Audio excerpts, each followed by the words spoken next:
YouTube for products. I'm doing a 6-part series on using YouTube to sell physical products when you have limited time. So be sure to subscribe and set the notifications on so you won't miss them. By the end of this video, I hope you'll have clarity on whether this platform makes sense for your specific business situation. So let's just jump right in. The pros of YouTube for product-based businesses. Now let's talk about why YouTube can be incredibly powerful for selling physical products. Number one, product demonstration power. Video allows customers to see your products in action. Unlike static images, videos can create an experience. You can demonstrate exactly how, say, your handmade jewelry catches the light, or how your organizational products transform a chaotic space if you have one. Visual demonstrations, they can build more confidence that your product delivers what you promise. Next is trust building. People buy from people they trust. It's just the way it is. When viewers see your face, hear your voice, and connect with your story consistently, you become a real person, not just another faceless brand. A personal connection is powerful when someone can identify with you and see what goes on into making your product. People really appreciate that. Next is search engine visibility. This is huge. You may already know YouTube is the second largest search engine in the world. When someone searches, say, how to organize a small kitchen, and you sell kitchen organization products, your videos appear when they need a solution you provide.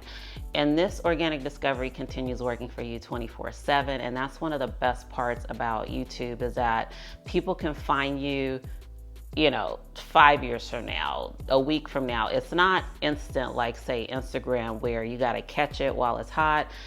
Otherwise, they have to physically go to your page because they follow you.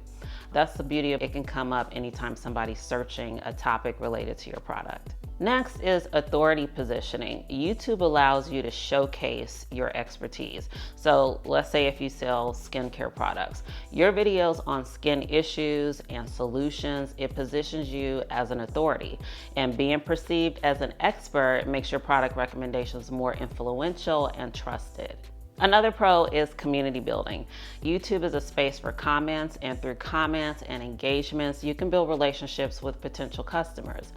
And this can lead to higher customer loyalty and word-of-mouth marketing, something particularly valuable for smaller businesses with limited marketing budgets. You really need the power of word of mouth and kind of whatever platforms you use, doing that hard legwork for you when you don't have a budget.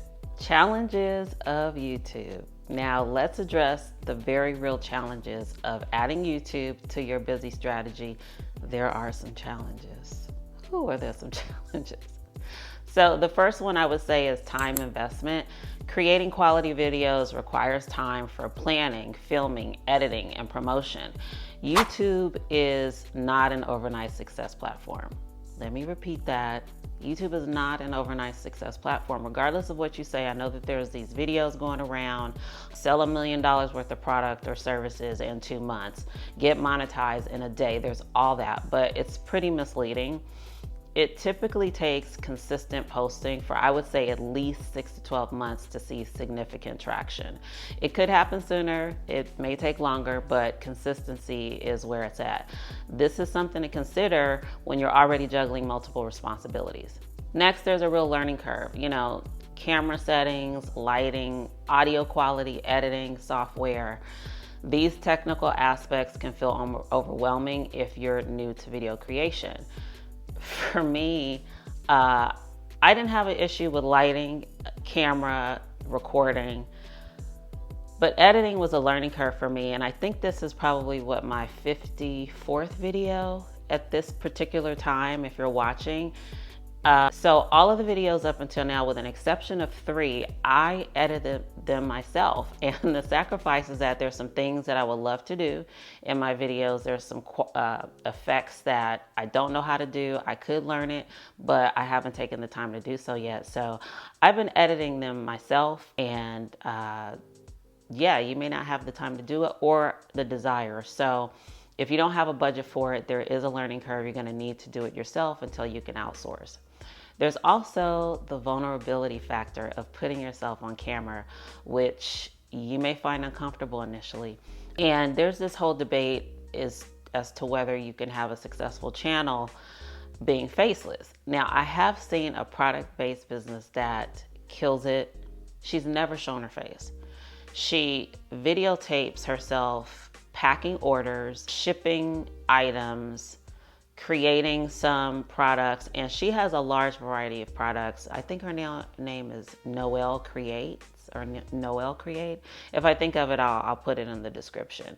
If you're interested in doing product-based business videos without showing your face, I highly recommend her. She just does a voiceover over all her videos. I think she does like heat press, she does mugs, she does stickers, and people get a lot of value out of her videos. So that's another way if you're not comfortable yet, but I highly encourage you to get in front of the camera.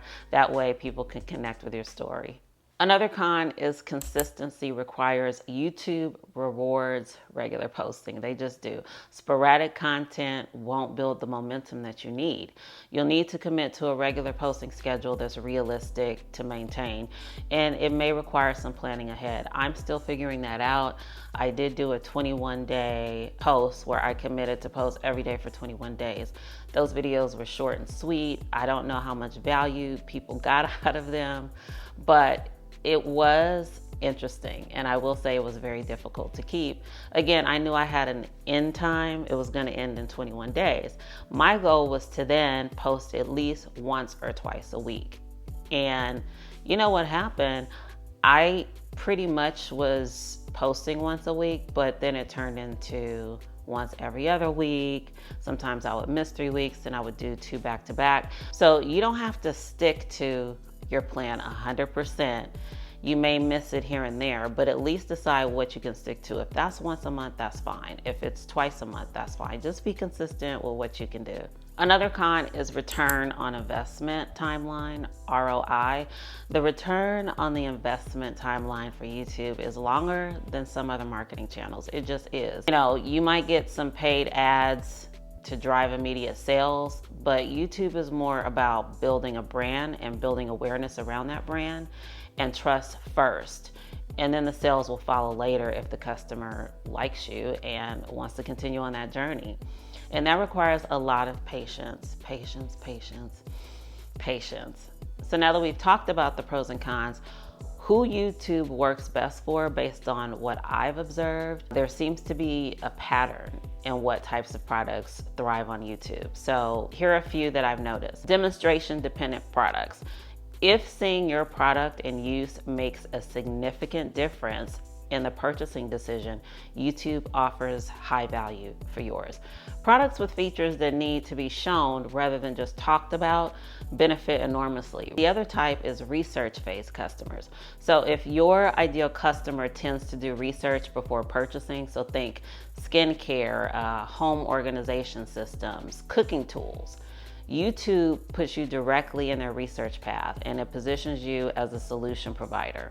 Another is value-added content potential. The most successful product-based business YouTubers, their channels, they just don't showcase products. They solve problems for their audience, and if you can create valuable content around your product category, you'll attract a more engaged audience.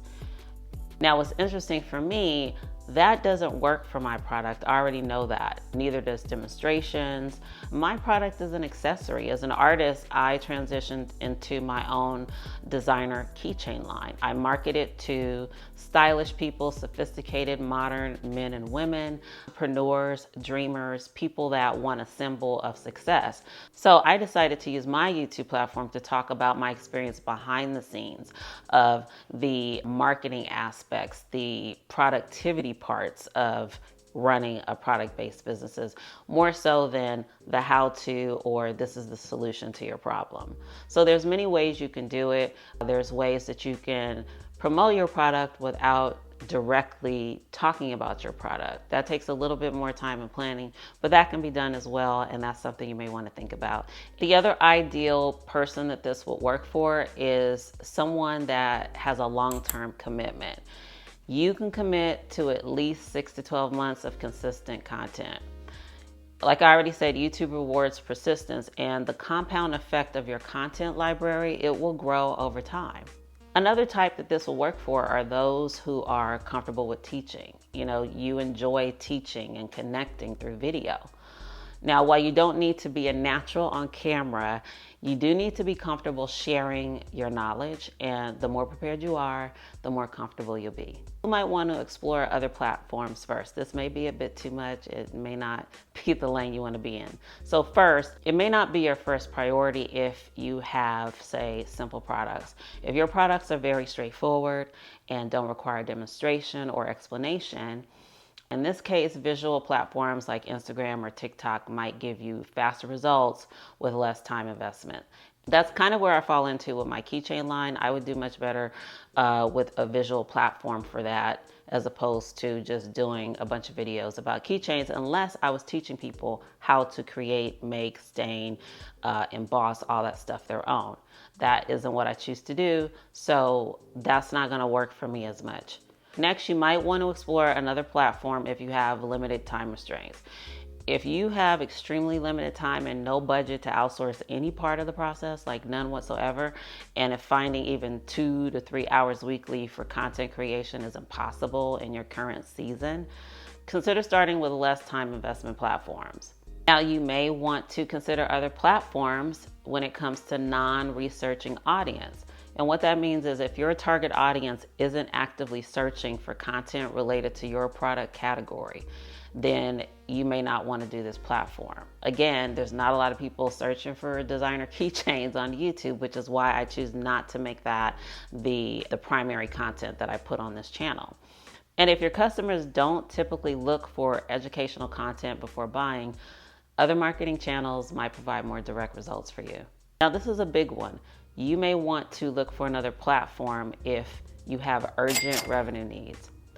You need immediate sales results. If your business urgently needs cash flow, combining YouTube with more immediate return strategies would be a wiser approach, in my opinion. Again, this is a long game. It caters itself more to long form, although you can have a channel where it's just all shorts. So if you're doing visual demonstrations, say on YouTube, on Instagram Reels or TikTok, you can repurpose that and get those extra eyeballs on YouTube as well without having to do extra work. So there is that consideration. You can be on YouTube and just have a shorts channel only. Now it's time to make your decision. To decide if YouTube is right for your product-based business, ask yourself these 3 important questions. Number 1 is customer research habits. Where is your target customer already looking? If they're searching YouTube for answers to problems your products solve, that's a strong indicator of potential success on YouTube. Second, marketing integration. What marketing efforts are currently working for you? And does YouTube complement that? Or does it not? You know, YouTube can enhance your existing strategies, like I mentioned with Instagram and TikTok if you choose shorts, rather than replace it completely. So give shorts a try and repurpose those videos before you rule out YouTube. Third is realistic commitment. Can you realistically commit to creating content consistently for at least 6 months? And be honest with yourself about your capacity right now. If you're overloaded and you know you can't do it, don't even bother putting yourself to that stress. There's other things you can do. This isn't an all or nothing decision. Many successful businesses, they start with a modest YouTube presence, perhaps 1 video per month, and scale up as you see results. Maybe you can allocate more resources as your budget increases. My personal experience is that I was reluctant to have to look a certain way on camera. I was cringing.